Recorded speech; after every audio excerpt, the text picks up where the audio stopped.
Hi everyone, this समन भेजे। तो यार आज की इस सेशन में हम बेसिकली बात करने वाले हैं माइक्रोसॉफ्ट इंगेज प्रोग्राम के बारे में। आज हमारे साथ जो गेस्ट हैं इनका नाम है तनवीगर। एक टीयर 3 कॉलेज से बिलोंग करती है और इन्होंने अपने सेकंड ईयर में माइक्रोसॉफ्ट इंगेज प्रोग्राम के थ्रू माइक्रोसॉफ्ट की इंटर्नशिप क्रैक कर रखी है। एक बहुत बड़ी अचीवमेंट है एक टीयर 3 कॉलेज स्टूडेंट के लिए। एंड हम आज की इस पूरे सेशन में माइक्रोसॉफ्ट इंगेज प्रोग्राम के बारे में पूरी चर्चा कर रहे होंगे और तनवीर से जानने की कोशिश करेंगे उनकी माइक्रोसॉफ्ट इंगेज प्रोग्राम की जर्नी कैसी रही। तो यार चलिए आज के सेशन को स्टार्ट करते हैं। Hi Tanveer, welcome to my channel and how are you? I am fine, what about you? I am also fine. तो अपन आज बात करने वाले हैं माइक्रोसॉफ्ट इंगेज प्रोग्राम के ऊपर और जो हमारे साथ गेस्ट हैं बेसिकली माइक्रोसॉफ्ट इंगेज प्रोग्राम के थ्रू ही माइक्रोसॉफ्ट की इंटर्नशिप क्रैक कर रखी है। तो इनकी जर्नी कैसी रही इसके बारे में भी अपन डिस्कस करेंगे। तो सबसे पहले हम इसके बारे में जान रहे होंगे कि माइक्रोसॉफ्ट इंगेज प्रोग्राम बेसिकली होता क्या है। तो तनवीर प्लीज़ आप इसे अच्छे से एक्सप्लेन कीजिएगा कि माइक्रोसॉफ्ट इंगेज प्रोग्राम बेसिकली होता क्या है। First of all, hello everyone, my name is Tanvigar and right now I am pursuing third year of BTech CSE branch from Hindustan College of Science and Technology, and I am upcoming SW intern at Microsoft. First, to achieve this opportunity, I have to crack the Microsoft Engage 2020 program. It was basically about a program for second year student in which there were 3 rounds. First was resume shortlisting. It was very important round. Then second one was DSA MCQ. Multiple choice question are based on DSA. And third round was a coding round, and you can do coding in any language in which you want. After clearing all these rounds, you get an opportunity for one month mentorship in which you have to build up a project. There were 3 choices on project. First one was face recognition, second is data analysis, and third one was algorithm. In 3 you have to choose the one project and use any language you can build up this project. After completing this project, you have to submit a GitHub repository to this project and a video recording of this project, and after that verifying of all these circumstances, you got an opportunity to a Microsoft internship. Maybe it's directly or indirectly. Maybe directly, or you have to clear one or more 3 interview rounds. Okay तो यार Microsoft engage programme में क्या क्या चीज़ें required है ये भी आपने डिस्कस किया एंड क्या क्या कौन किस तरीके से यहाँ पे तुम्हें इंटर्नशिप मिलती है इसके बारे में भी डिस्कस किया। बट आपको माइक्रोसॉफ्ट इंगेज प्रोग्राम के बारे में कैसे इन्फॉर्मेशन मिली?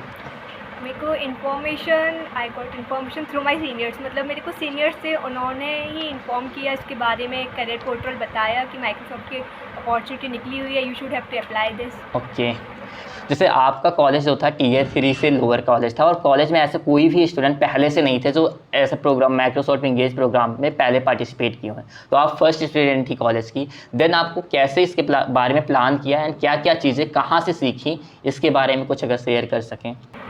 मैंने मतलब कॉलेज से तो कुछ मतलब था, ठीक है, सीनियर्स ने बताया, टीचर्स ने सपोर्ट किया, बट प्रीवियस ईयर्स के मैंने एक्सपीरियंस देखे थे गूगल पर ग्रीक्स फॉर ग्रीक्स से। उसके बाद एक्सपीरियंस देखे कुछ जो पहले कर चुके थे 2021 में और 2020 में, तो उनके एक्सपीरियंस देखे कि क्या किस टाइप के क्वेश्चंस थे, किस टाइप के टास्क थे। ओके तो इसमें जो क्वेश्चन लेबल थे आपको मिले थे टास्क 1 एंड 2 में, उनके लेबल क्या थे? मतलब जो स्टूडेंट आगे प्रिपेयर करना चाहते हैं उन्हें आप क्या कहना चाहिए, किस लेवल के क्वेश्चन वो प्रैक्टिस करें, या कोई ऐसा प्लेटफॉर्म जिन्हें आप सजेस्ट कर पाएँ कि हाँ यहाँ पे इस टाइप के क्वेश्चन मिलते हैं, यहाँ से प्रैक्टिस करोगे तो हेल्प मिलेगी आपको? जो फर्स्ट राउंड था वो DSA बेस्ड था। उसमें ज़्यादा मतलब डिटेल में क्वेश्चंस नहीं थे, जो बेसिक उसके टॉपिक्स हैं जस्ट लाइक हैशिंग, कॉलिजन, ये DSA के कुछ टॉपिक्स हैं। इन्हीं के बिहाफ पे ही क्वेश्चन थे। मतलब बहुत इजी क्वेश्चन कह सकते हो, लेकिन बेसिक था। कुछ लोग होते हैं ना कि हाई लेवल तक पहुंच गए, सारा बेसिक भूल गए, लेकिन बेसिक स्ट्रॉन्ग रहे, then you can clear the DSA round. Okay तो मतलब बहुत डिफ़िकल्ट क्वेश्चन डिफ़िकल्ट नहीं होते, मतलब इजी लेवल क्वेश्चंस होते हैं, काफ़ी ज़्यादा डिफिकल्ट नहीं होते। लाइक दैट जैसे कॉन्टेस्ट वगैरह जो होते रहते हैं डिफरेंट प्लेटफॉर्म में, उस लेवल के क्वेश्चन नहीं रहते।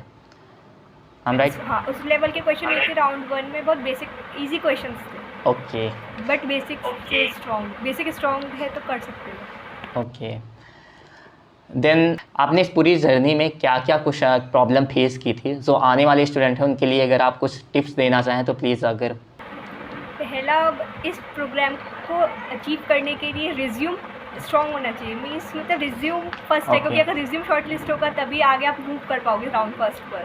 तो पहली चीज़ ओके रिज्यूम ओके अच्छा होना चाहिए। नो नीड कि आप ज़्यादा लैंग्वेज सीखो, एक लैंग्वेज सीखो, अच्छे से सीखो, उस पर प्रोजेक्ट्स बनाओ, प्रोजेक्ट्स अच्छे लेवल के बनाओ, okay that's good.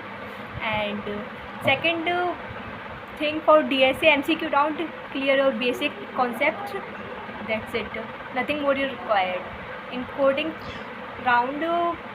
Not much, but you have to do better, like in my time सिर्फ एक ही क्वेश्चन आया था उसमें, वो भी बहुत इजी था, मतलब मैथ्स के बेस पर क्वेश्चन था, उसकी थ्योरम बतानी थी, क्या थ्योरम है, बस, और कुछ नहीं। ओके जितना मैंने सोचा था कि बहुत टफ होगा, लेकिन उतना नहीं था, मतलब था बट इतना नहीं था कि ज़्यादा प्रेशर लेने की रिक्वायरमेंट नहीं पड़ी, हो गया था। फिर मेंटरशिप में जब प्रोजेक्ट बनाने आया उसमें तो बहुत सारी प्रॉब्लम फेस करनी पड़ी थी, लेकिन कुछ मेरे सीनियर्स थे, उन्होंने मेरी बहुत हेल्प करी, मतलब उन्होंने समझाया, कोई भी एरर आ रही थी प्रोजेक्ट में तो उन्होंने बताया ऐसे करो। फिर जो मेंटर थे उन्होंने भी बताया कि इतना थोड़ा और उसमें इनोवेटिव करो अपने प्रोजेक्ट में। ओके देन आप अगर रिज्यूमे कोई स्टूडेंट बना रहा तो क्या क्या चीज़ें उसमें होनी चाहिए कंपलसरी, मतलब आपने एक्सपीरियंस के हिसाब से बता सकते हैं क्या क्या चीज़ें उसमें रहे तो ज़्यादा बेहतर रहेगा उसके लिए। फिर रिज्यूमे पहले तो आपकी डिटेल्स होनी चाहिए उसमें, personal details like your phone okay number, your mail, okay okay maintain your LinkedIn profile and GitHub profile as well, because okay engineers के लिए गिटहब तो इम्पॉर्टेंट है, उसमें सारे प्रोजेक्ट्स वगैरह का वर्क है। और ओके ओके फिर education, your higher secondary education or secondary education and pursuing. Then if you have any Okay. experience, so you can write on it, it give a good impact on it. अगर कोई experience है तो आप उसको भी Okay. Mention कर सकते हो कि क्या कैसे था, कितने टाइम पीरियड के लिए था, फिर आपने कौन कौन से प्रोजेक्ट्स बनाए, चाहे आपने एकेडमिक प्रोजेक्ट बनाया या किसी के साथ कोलैबोरेट करके प्रोजेक्ट बनाया हो, मेंशन करो उसमें आपका क्या रोल था। And you can mention your skills as well, कि मतलब अपनी स्किल्स बताओ कि क्या स्किल्स होनी चाहिए फॉर एक लैंग्वेज। Okay. DSA भी स्ट्रॉन्ग होना चाहिए, OOPS concept as well. And if you have any more achievement you can write as well, if you do any competitive programming, you achieve that, you can mention that as well. Okay आपने इस programme को apply करने से पहले किसी project पे काम किया था, मतलब कोई प्रोजेक्ट बनाया था आपने, या फिर जब आपने अप्लाई किया था उसके बाद बनाना स्टार्ट किया था? नहीं, ये प्रोजेक्ट अप्लाई करने से पहले मैंने 3-4 प्रोजेक्ट बनाए थे, वो कुछ सारे प्रोजेक्ट पाइथन बेस्ड है, मेरी कमांड पाइथन लैंग्वेज पर है। और प्रोजेक्ट से वो कुछ एकेडमिक प्रोजेक्ट थे और कुछ मैंने अपनी प्रोजेक्ट स्किल्स एनालिटिक अच्छे करने के लिए बनाए थे। एक था डिजिटल क्लॉक, वो हमारा एकेडमिक प्रोजेक्ट था। 3rd सेमेस्टर में एक नई प्रोजेक्ट का टास्क होता है कि जितने भी स्टूडेंट्स हैं उनको एक प्रोजेक्ट बनाना होगा, उसके मार्क्स इंक्लूड होते थे, तो उस टाइम पे बनाया था। फिर जब पाइथन प्रैक्टिस करती थी, सीखी थी, तब कुछ प्रोजेक्ट्स बनाए थे।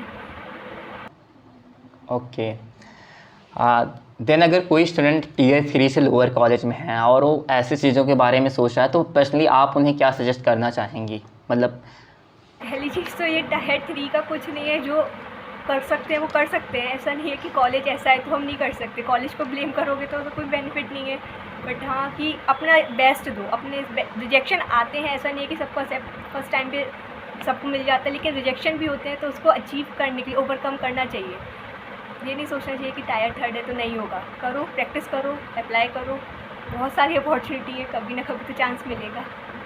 ओके देन फाइनली एंड कुछ और अपनी तरफ से आप शेयर करना चाहेंगी, कुछ अपना एक्सपीरियंस जो स्टूडेंट से शेयर करना चाहें?